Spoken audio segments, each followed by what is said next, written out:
Sam's Garage has been bringing you valuable tips and techniques for years. Master mechanic Sam Madavi is well known for successfully completing hundreds of engine swaps, turbo and supercharger installs, and high-performance engine builds. Sam will share his expertise in automotive diagnostics, saving you time and money. Straight talk and honest advice here on Sam's Garage, presented by Lokar Performance Products. Go ahead and plug it off. All right, guys, as you can see, we are getting ready to install a bedwood into this Patina 65 C10 project truck that we're doing. And who better than to have Jeff Major from Bedwood & Parts here to help us. And I can't wait to see what this truck is going to look like with those bedwood parts in there. I got Brad here with Jeff here to help us install this. Now, Jeff, I've never done this before, so I'm going to be at your mercy. Tell us what you got. Okay, well, what we brought, you know, it's a patina truck, good American truck, and need a good American wood. Absolutely. This is an ash that's been thermally treated. And by thermally treating it, it's put into zero vacuum, temperature raised to 400 degrees. It removes all the sugars from the wood, so there's nothing left to decay. That is very You can cool. install it completely untreated.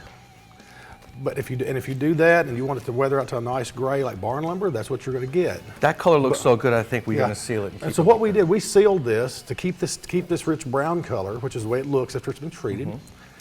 We sealed it with our H2X water-based finish system. It's a two-part system, amazing longevity. It's going to protect the wood for a long time, many years to come. That's cool. Well, like I said, I'm at your mercy. You tell me what you'd like me to do, and we'll get started. Well, let's locate center line first on the front and back, and mark that, and then we'll Brad, square the hold back, bed. please. Next thing we're going to do is we've got an app that's downloadable from our website to assist customers with squaring their bed. A lot of people have just never known how to do that. Right. Yeah, we're at 104.5, which is perfect. So it's perfectly square now, and we're ready to start installing the wood. We always want to hold about a 1/16 off this rear cross member so you have a nice clean line. Yeah. That's going to look really good, Jeff. That color needs to be sealed so it looks like that forever, because it really matches the rust well. I always like to start in the back when I'm lining one up. That's the first thing somebody sees. Is they're going to see this is a nice line. So we're going to go through here and line these up and get them spaced pretty good, put in a couple of bed strips so we can mark our holes, then we'll pull those boards out, drill them. Sounds good. That's pretty close right there. A little wide on that end. Yeah, that's where we work in center line and then work our way out, because we're probably going to have to pull these beds as you do it. These bed sides sometimes want to spring, so we need to pull those back in. Okay. If you take an older truck, the sheet metal's not perfect. So we have to adjust in the bed to get the best fitment you can get in your truck. Right. This hole is going to be between your boards. So this tells us that this board needs to come out. This board needs to come back out toward the center of the truck a little. This board needs to go in toward the bedside just a little. And you've got an index right here in your rear cross member. You can see this hole. Now we open that up, you can see it a little better. Well, we need to make sure that's centered in the bed strip. So we know this board actually has to go over just a little bit more, and then we'll line back up. Okay. We're really close now. Okay. A really easy way of indexing this, we got the existing hole in the wheel tub and the cross member, is just drop a Phillips screwdriver down that hole. Our wood is butted against that now. Our end is good. Our strip fits good. Now we're ready to mark our holes so we know where to drill. And that's just a really handy way of doing it.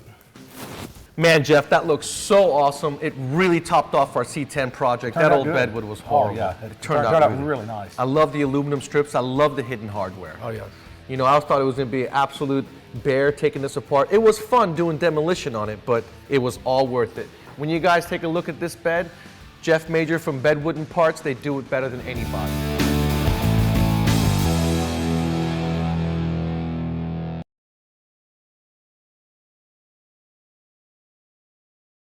Sam's Garage, presented by Lokar Performance Products, is brought to you by Lokar.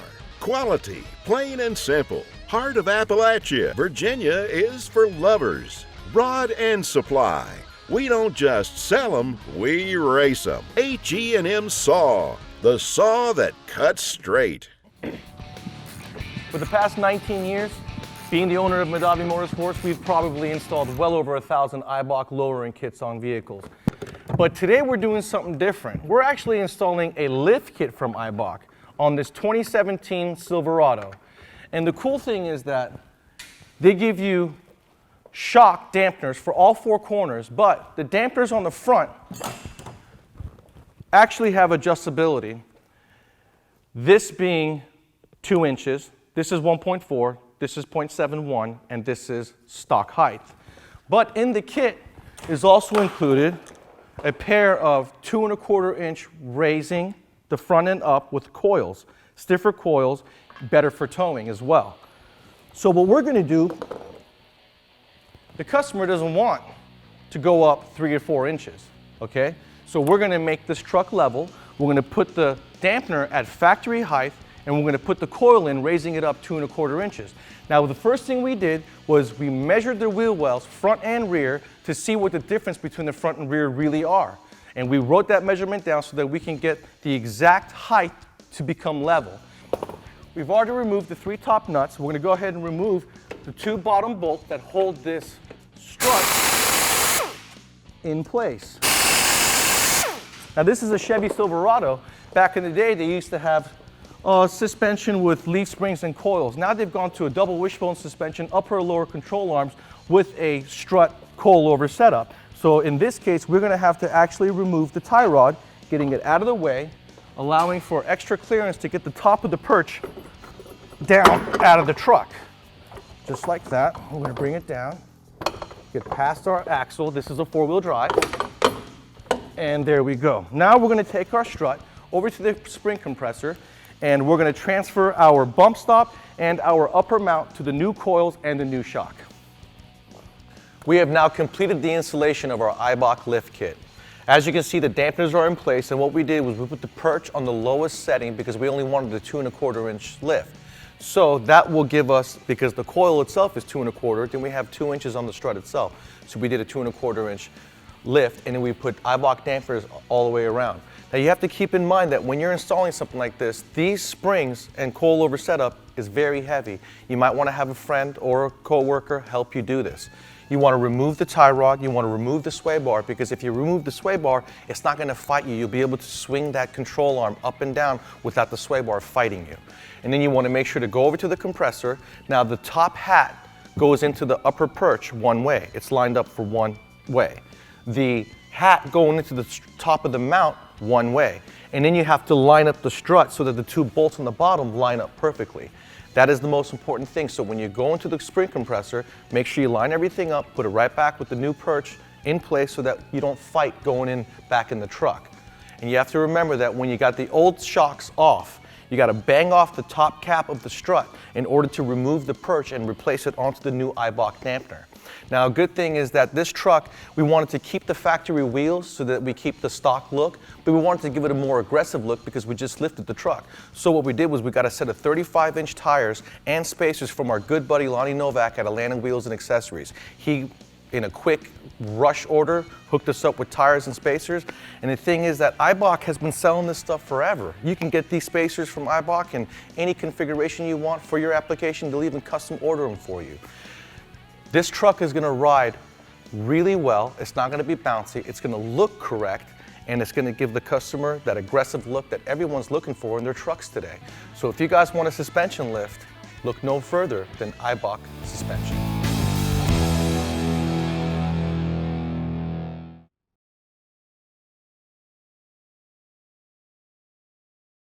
Here's McKee's 37 Trademark Garage with Nick Rudder. McKee's 37 Turbo Car Dryer is the best way to dry your vehicle.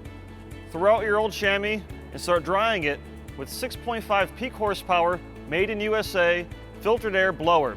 The advantage of using the Turbo Car Dryer is 1, it saves a ton of time. 2, it blows water out of all the cracks and crevices. You're using the power of heated, filtered air to dry it. Now this unit is manufactured in the USA. It has a flexible hose that locks on, a soft touch vinyl nozzle. That way if contact occurs accidentally, it's not going to scratch the vehicle. Plus, my favorite feature is the 35-foot power cord. Turn it on,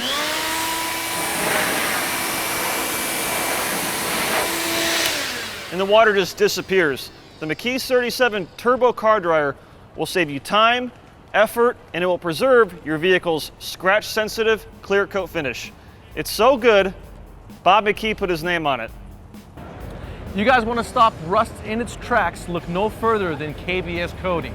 Clean, blast, seal. Jim is going to explain the process to us. Hey Sam, KBS stands for, like you said, Clean, Blast, Seal. In order for a surface, for good adhesion of a product and get the best results, the surface has to be clean of contaminants, greases, oils, road tires, whatever there might be, salts. We start with our process called KBS Clean. It's a water-based cleaner degreaser. You dilute it with water, scrub down the piece that you're going to coat, rinse it off with water. If you need to, just repeat, rinse it off with water, let it dry. The second step, or the B of KBS coatings, is blast. Blast is a mild phosphoric acid and zinc coating. The mild acid will etch the surface, dissolve rust, leave a little zinc phosphate coating, which will give excellent adhesion and additional rust protection under our paint or anyone else's paint. It gives the surface a nice etch, so it has a good anchor pattern for the paint to be able to grip to. After you apply that, rinse it off, you apply the KBS Rust Seal. Comes in 10 different colors. You can be brushed on, sprayed on, rolled on. You've seen the results here. Beautiful finish, just brushed on. I coat engine blocks with it because it's a lot more durable and handles a lot more the residue and the oils and the heat that you get with an engine bay. So look no further than KBS Coatings for your rust prevention and to make your car look good. Welcome to the Brothers Truck Parts Workshop. Well, we're back here with our engine swap in our C10 project, and as you can see, we've completely prepped this motor, giving it some bling, but we've also had to put a lot of parts on it to make this even possible. Isn't that right? That's true. So the original manifolds had to go away because they don't clear the frame, and these are specific manifolds that we sell for a LS swap, as well as the oil pan. This is part of our LS swap kit, and what it does is it makes the oil pan more shallow, and so what that does is just give us some ground clearance, because otherwise we'd have the oil pan hanging way below the cross member, and that's never a good thing. Also, we bolted on, as you can see on your side here, that's our LS swap engine bracket set, and it's got a slider in it so we can have some adjustment there. So once we get this down in there, we'll be able to maneuver it back and forth, get our clearance on our firewall, as well as some of the clearance that we might need in the front here for our fans and such. Yep. And then as well, you and I did this a little while ago, we've taken these old mounts off the frame and we put our LS conversion mounts onto the frame, and so those are going to mount right onto the motor where we've got our slider mounts up there, so that'll all work together.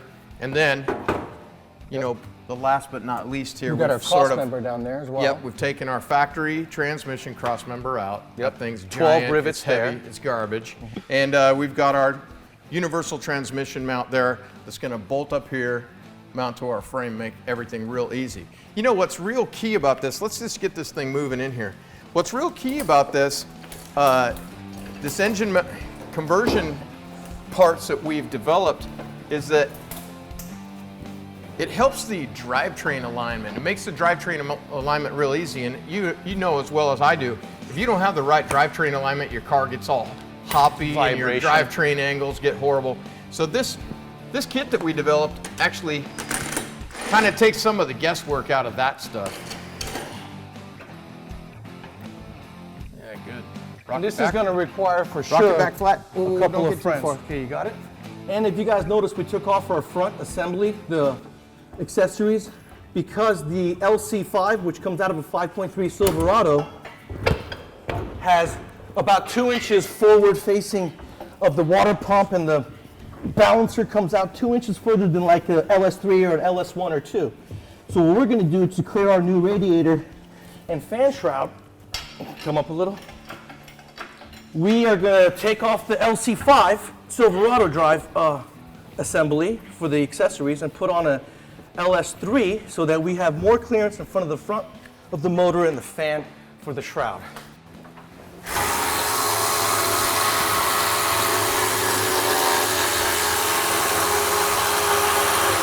Is yours going in? all the way? Yeah. Okay, well, we just got James to put our nuts on the bottom, and we went ahead and tightened up our bolts from up top, and this motor is in, except now we have to go underneath and do the cross member. So let's go ahead and get this hoist out of the way and go up in the air, and we'll finish the swap by putting in the cross member for the transmission. Right. All right, guys, we went ahead and drilled our holes and installed our LS swap cross member. This thing went in pretty good, huh? Yeah, it did. And with that, we're done with the engine part of it. But you know what?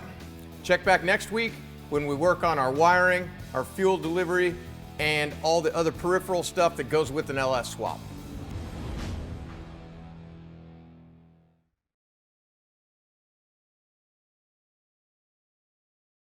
Sam's Garage, presented by Locar Performance Products, is brought to you by KBS Coatings. Rust stops here. LMC Truck. Restore, maintain, customize. Parts and accessories for Chevy, GMC, Ford, and Dodge trucks and SUVs. AMP Research. Innovation in motion. Z-Max Micro Lubricant. The one product for your engine and fuel system. You guys, for 19 years I've been using DEI products because I've been turbocharging cars and there's a lot of heat underneath the hood. Like for instance, this starter wrap. This is great for you guys with the 454S's, 93 Chevy trucks that killed the starters. You all know about that. It's got a high reflective outer layer and a high heat resistance inner layer, okay? The loom, the plastic loom around the headers, they tend to melt. This loom here is good for 500 degrees. It completely wraps around your wires, giving you complete coverage, and it's water resistance. Let's say you got one of these old cars you're restoring. You know they're rattle cans because they got no sound deadening in them. We've got boom mat in bigger sheets. That way you can take the carpet out, or before you install the carpet, make sure you coat the bottom with boom mat and underneath the seats. That'll make for a lot quieter cab. And we also got boom mat here where you can wrap items underneath the hood of the car. For instance, let's say spark plug wires around headers, you got that as well. But if you want to seal a seam and make it waterproof, we've got the boom mat tape, where you can go down the seam of a car, and if you want to make it waterproof and seal it underneath, you can use the boom mat tape. So when you guys are building a car, make sure to look at DEI. It's time for the Lund International Custom Shop. Guys, I'm really excited about the progress of our Ford F-150 project car. We've taken a used truck and we're going to show you guys how you can make your truck just as awesome as the new truck with half the cost. These days, one of the most important things is keeping the bed of your truck secure and the contents inside of it. And what better way to do it with the Roll and Lock E-Series tonneau cover, where you can access and lock your bed with a simple push of a button, right? That's right. It's all electric, so you just push the button and the retractable system just rolls up, and you push it again and it comes back. And it's all locking too. And the beauty of it, it's all aluminum, lasts you a lifetime, and the slats overlap, so you have the ultimate protection and durability and strength as well. Yep, and you got that low profile, the lowest profile of any unit out there. Let's get started on drilling, installing this. There are a couple holes you do need to drill in between the end of the bed, in between the cab and the bed. There is only about 2 or 3 inches. So you want to make sure if you're going to use a regular drill bit to use some sort of stop to keep you from going into the cab. If you're going to use a unit bit, use the fatter design so that it's a lower profile, and that'll keep you from going into the cab of the truck, because that's the last thing you need. That's right, and you don't have to drill into the steel itself. You can go right into the plastic plugs. There you go. So we're going to show them that. Let's go ahead and start installing this. Let's do it. All right, guys, you see we've got our holes drilled. We've got our drain hoses installed. We even got the wiring installed into the hole above the drain. Now it's a good time to grab a buddy and take the Roll and Lock, and we're going to lift it up and put it in place, making sure you're very careful not to scratch the truck.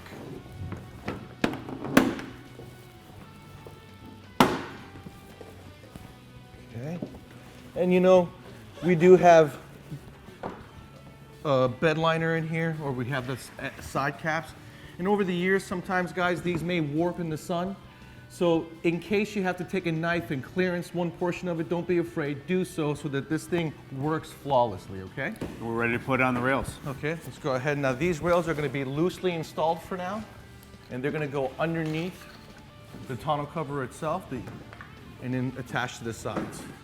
Key is installing them loose so you can make the adjustments when you get to the tailgate. Okay. This is where you want to very slowly close the tailgate and then you can push your rails back and adjust everything and tighten everything down per sequence in the instruction manual. Now, it's important also to make sure that you move the main unit back enough and get this seal that's coming along right here. None of it bunches up, everything is uniform, so you may have to finagle this a little bit back and forth to make sure that that is right. And then take a little straight edge and make sure that you unpeel your seal so that you get a nice fit and it sits flush with the bed. Yep, and you got to take these caps and push them as far back to the tailgate as possible. And once you do that, you always start with the back one first. Okay. You always tighten that one down. So if you want to open this. Okay. And it's all of the instructions. It tells you which sequence to go ahead and tighten everything up in.